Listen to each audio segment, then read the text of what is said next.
Hello everyone, in this video I'm going to walk you through on how to close tab on iPhone. So if you want to close tab on an iPhone, here's the way you can do that. The first thing you have to do is open up your Safari, and for you to be able to close the numbers of tabs open, you just have to tap on this button at the right down corner of the screen. Just tap on it. Okay, just tap on it, then the numbers of tab open on your phone will be revealed. So for you to be able to close the tab, just long click on this option, long click on this button right here, long click on it, then it will bring out the numbers, or you bring out the tab open on your phone. Now currently the numbers of tab open is 9. Then if I want to close all the tab, I can just simply tap on this, which is close all the tab.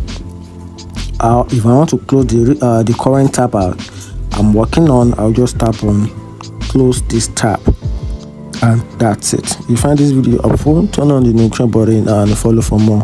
Thank you.